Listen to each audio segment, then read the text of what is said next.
Bonjour à tout le monde et bienvenue sur mon premier tutoriel, en fait ma première vidéo d'introduction de formation. J'ai décidé de démarrer ça il y a quelques semaines, mais j'avais jamais eu le courage de le commencer en tant que tel. Et donc, pour tous ceux qui se demandent à quoi ça va servir, je vais passer au travers de plusieurs petites formations qui vont vous expliquer comment faire fonctionner Windows, comment faire fonctionner tous les programmes, ou du moins plusieurs programmes, comment faire des tests sur des applications. Et ensemble, on va même nous autres même voir des applications différentes, des trucs et astuces sur la technologie et l'informatique.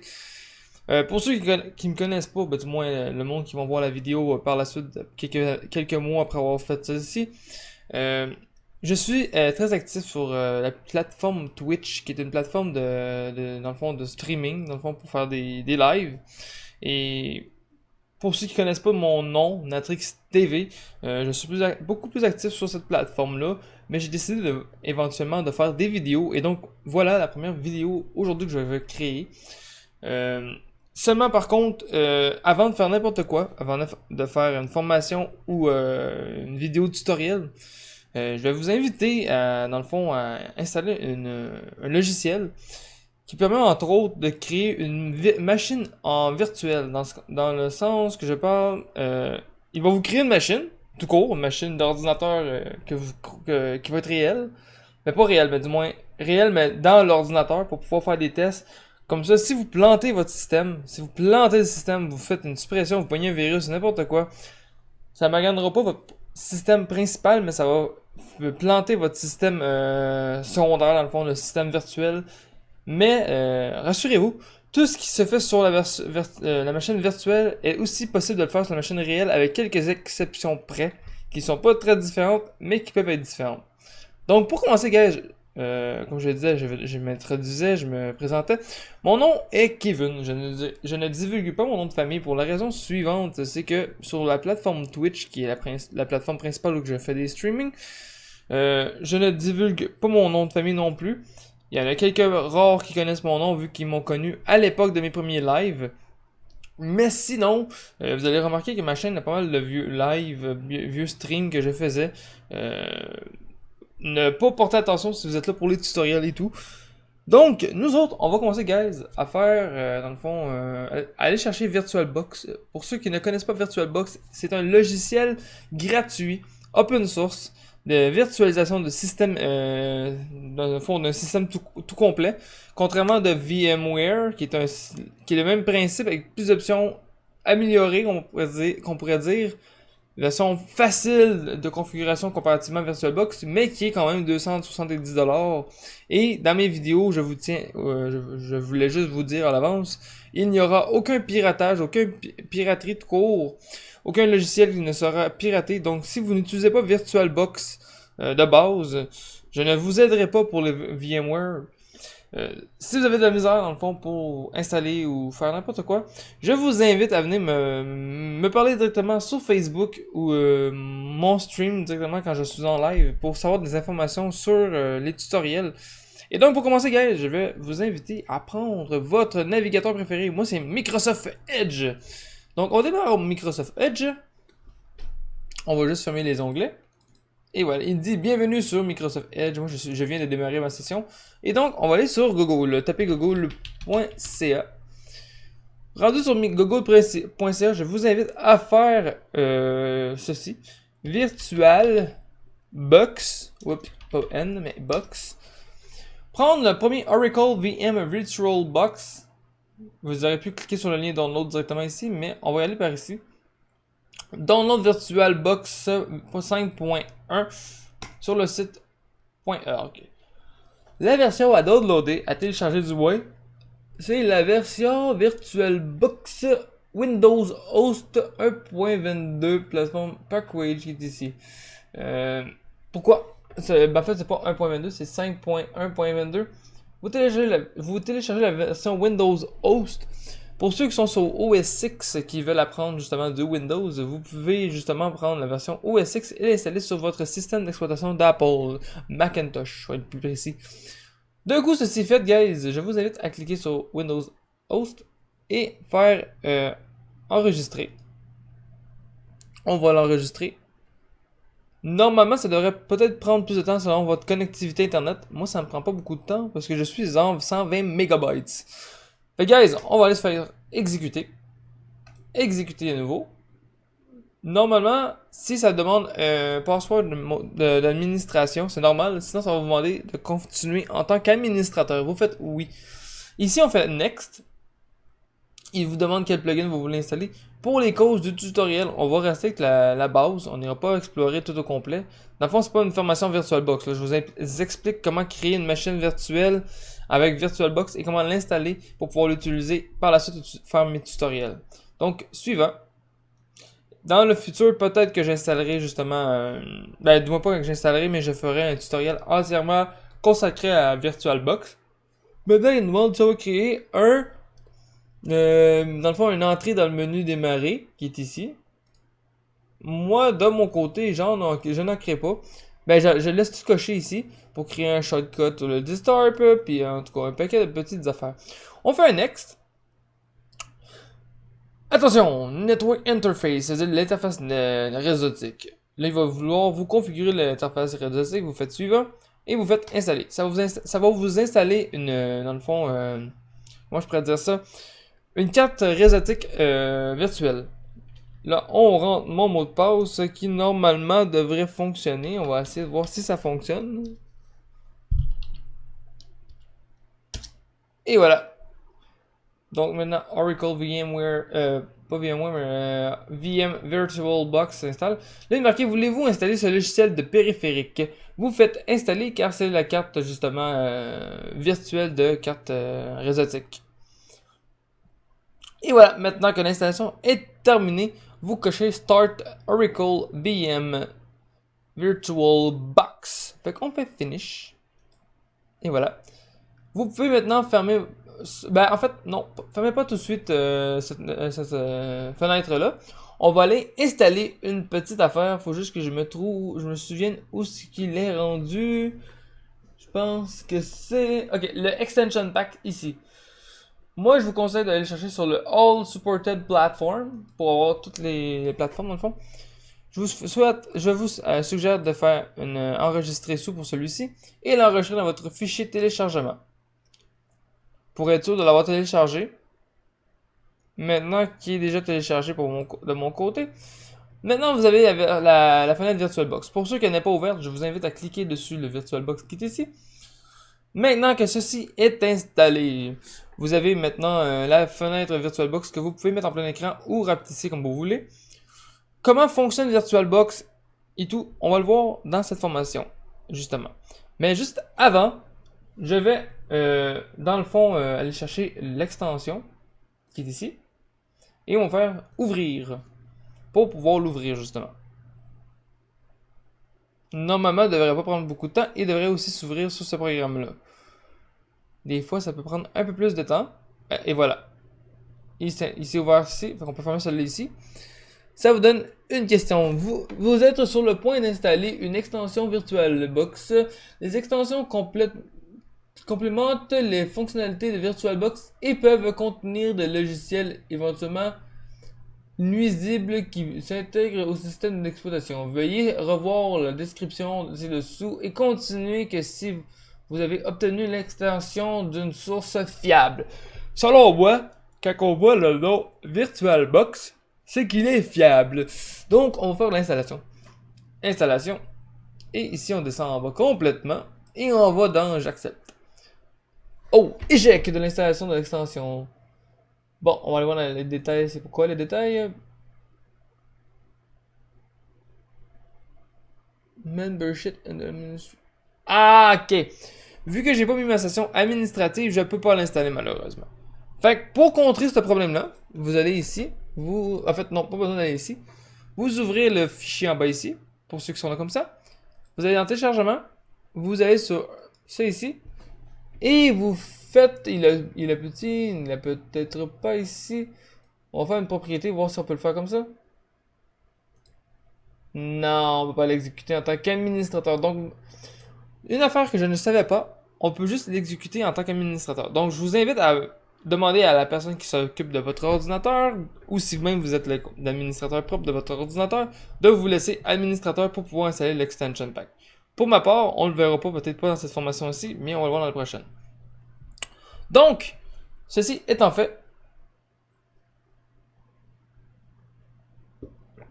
on va aller maintenant dans Nouvelle. On va créer une nouvelle machine. Je pourrais vous expliquer les fichiers, les machines aide. Mais pour l'instant, guys, on va se concentrer sur Nouvelle. On va créer une nouvelle machine. Ici, on a une nouvelle fenêtre qui va s'ouvrir. Créer une machine virtuelle. Nom et système d'exploitation. On va mettre le nom, pour mon côté, ça va être Windows 7. Pourquoi Windows 7? C'est que ma formation va aller sur Windows 7. Le monde va se dire, oui, mais ça me sert à quoi d'apprendre du Windows 7 quand c'est plus à jour, c'est plus ce qu'on utilise de jour nos jours? C'est faux. Pour ceux qui ne connaissent pas, Windows 7 est encore un des programmes les plus utilisés au niveau de l'entreprise et même pour des tests sur des applications parce que la plus grande compatibilité des programmes se font sur Windows 7. Il y a quelques programmes qui sont plus élevés que Windows 7, mais la plupart sont tous sur Windows 7. Et donc, maintenant, guys, je vous invite à faire un suivant. Ici, vous pouvez choisir... dans le fond, Microsoft Windows ou si vous voulez installer d'autres choses, vous pouvez le faire. Vous pouvez même installer Linux si vous voulez. Ici, vous avez les versions de Windows. Dans le fond, ça prépare la machine en conséquence dans le fond, c'est la version de logiciel. Après ça, vous faites suivant. Il vous demande de la taille de la mémoire.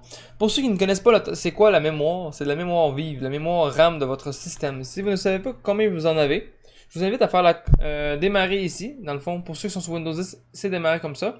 Ou sinon, le démarrer normal.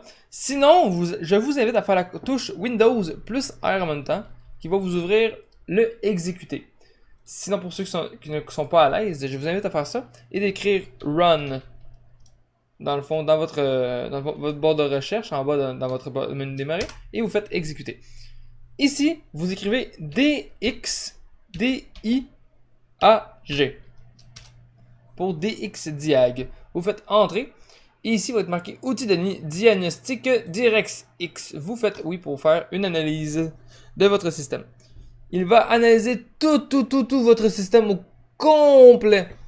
Puis oui, guys, mon nom d'utilisateur de PC, c'est Natrix Gaming. La raison pourquoi c'est Natrix Gaming, c'est que c'est mon PC de gaming quand je fais du streaming.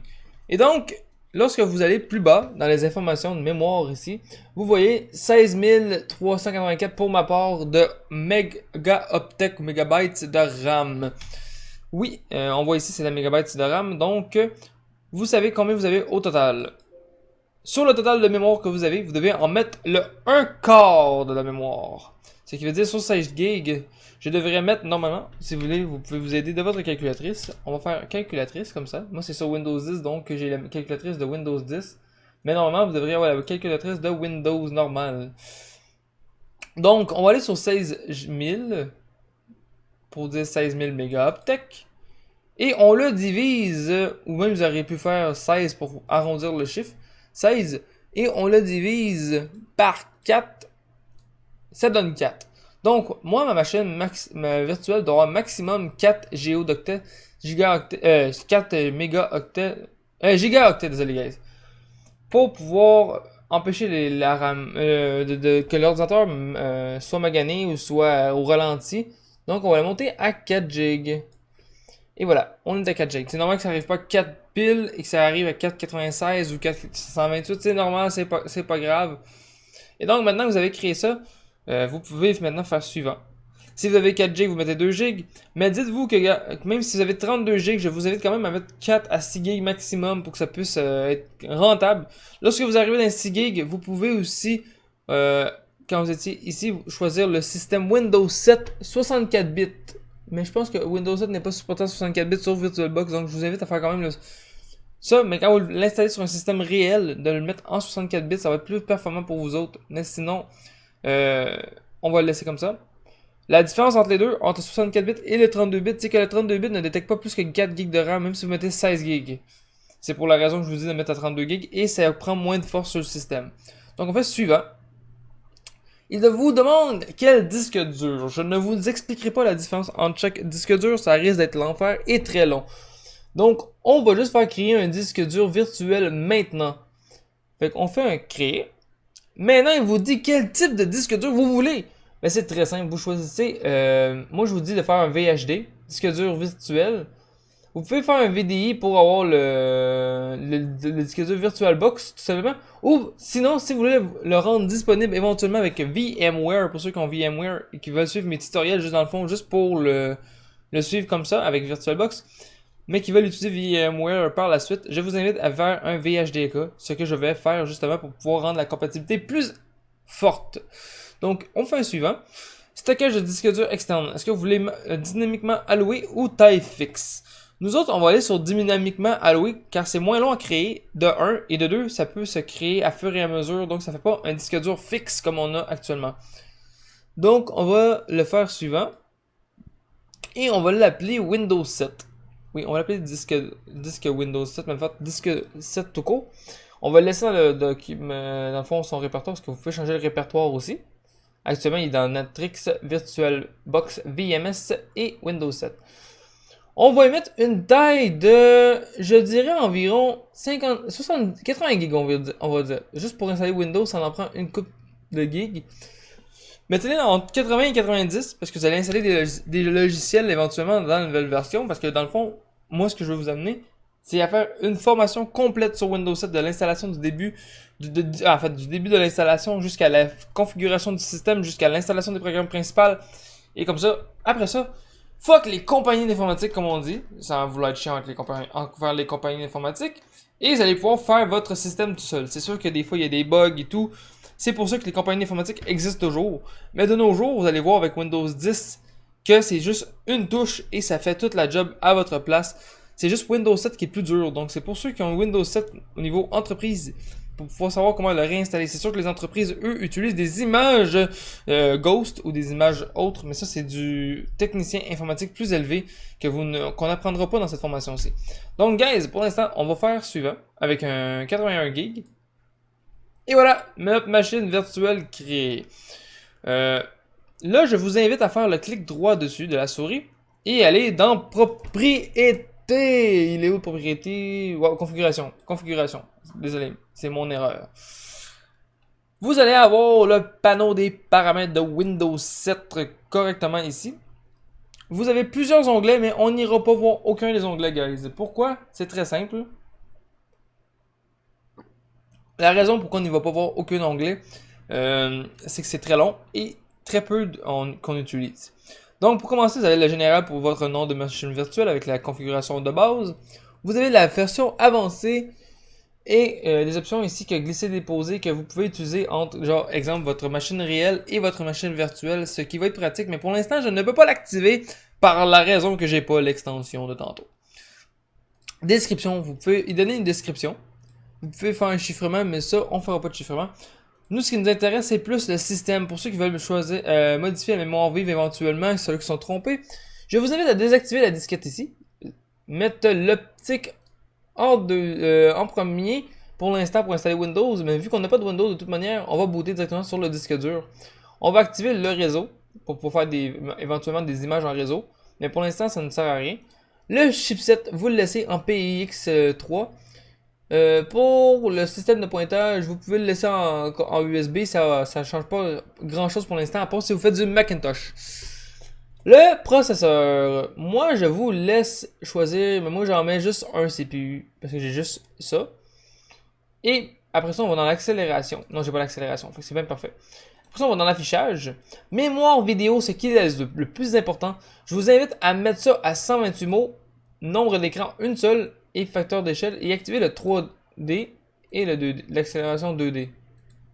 Et voilà, vous pouvez monter maintenant facilement à 256 MO. Nombre d'écrans, à part si vous avez plusieurs écrans, je vous invite à laisser un écran pour pouvoir utiliser VirtualBox dans un écran et dans l'autre utiliser des programmes sur votre système normal. Le facteur d'échelle, on le laisse à la normale.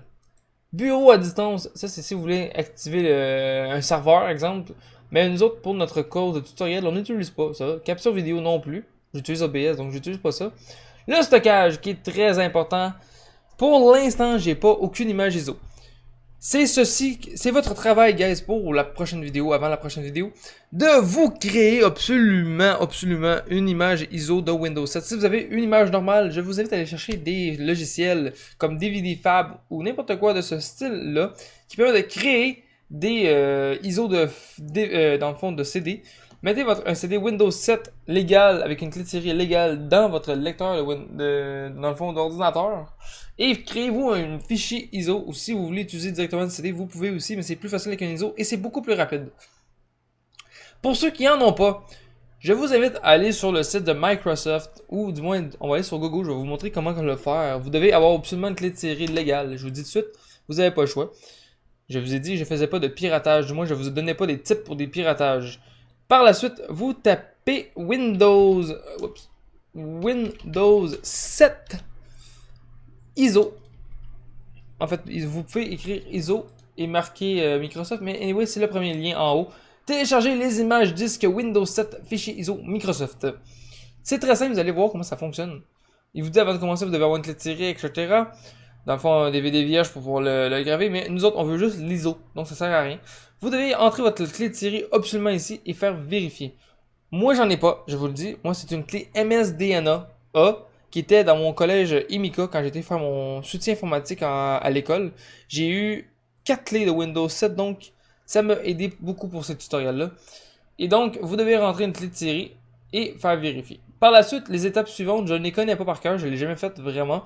Donc ça doit être pas si dur. Si vous avez de la misère, toutes les informations sont écrites ici et Microsoft vous guide pas à pas. D'un coup, vous avez téléchargé l'ISO. Vous avez fait le téléchargement de l'ISO. Vous pouvez vous aventurer pour installer Windows 7 sur une machine virtuelle comme vous voulez. Mais sinon, je vous invite à revenir me revoir dans environ une semaine ou deux, pour ceux qui viennent de voir la vidéo sortir.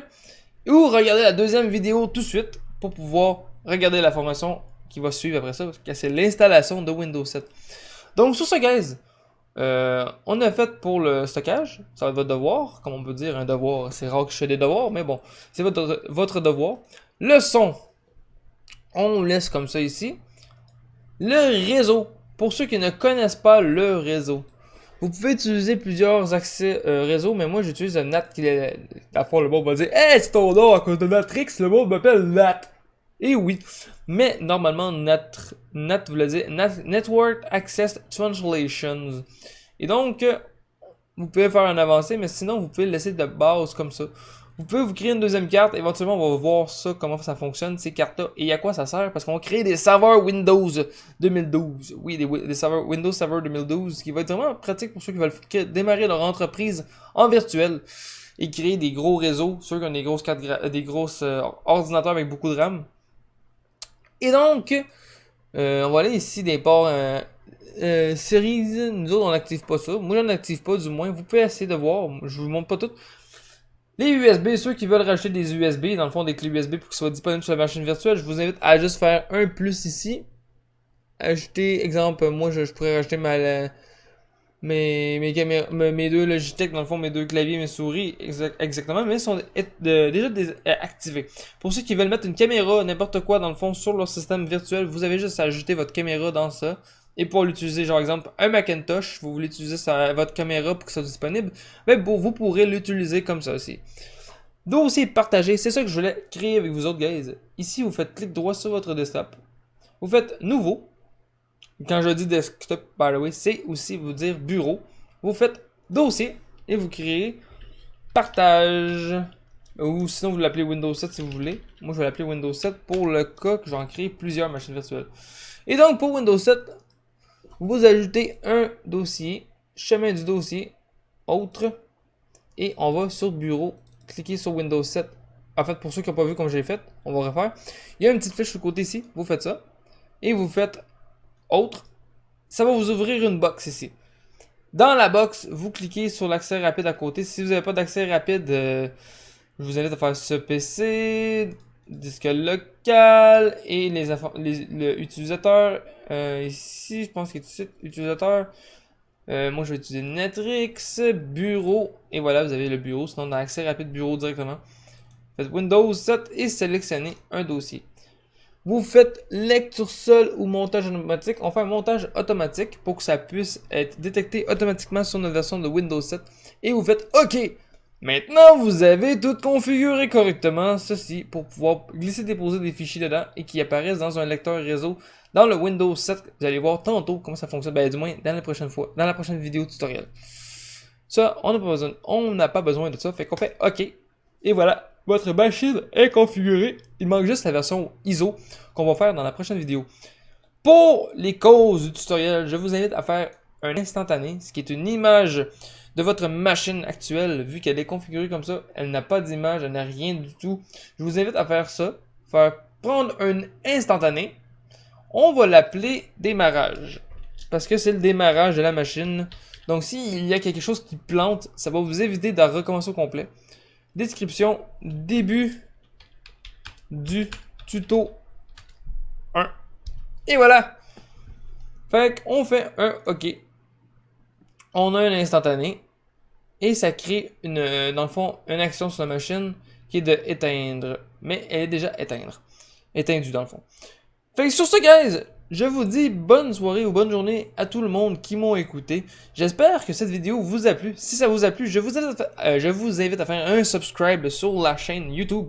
Et pour ceux qui veulent me voir en live, ceux qui veulent me voir en direct et parler avec moi, j'ai beaucoup plus d'énergie que ça quand je fais des lives. Là, je fais un peu plus professionnel pour pouvoir vous inviter, dans le fond, à comprendre plus en profondeur. Mais ceux qui veulent me voir en live sur des jeux, sur Grand Theft Auto 5, un paquet de jeux Rocket League, des jeux story comme Uncharted, je vous invite à aller liker, du moins pas liker, mais follower la page, bordel, je suis en train de parler de page Facebook, ça va mal en tabarouette, sur twitch.tv, twichtv/Natrix, NATREEX-TV, et vous faites entrer, et on va vous le montrer, ça va être plus simple de même, mais on va vous montrer. Pour ceux qui veulent aller liker la page, la chaîne, c'est Twitch, comme ceci, .tv/Natrix TV. Et vous allez tomber directement sur ma chaîne, sur Twitch, et pouvoir vous créer un petit compte si vous n'avez pas de compte. C'est très simple, pas besoin de vous expliquer comment faire ça. Et vous faites suivre ici. Ne vous inquiétez pas, le bouton s'abonner qui est 4,99 n'est pas obligatoire, c'est seulement pour vous à votre guise. Et donc sur ce, guys, je vous dis bonne soirée, bonne journée, et j'espère vous revoir pour la prochaine vidéo tutoriel qui va être sur l'installation de Windows 7 sur la machine virtuelle. Fait que, on se revoit à la prochaine, mes petits amis!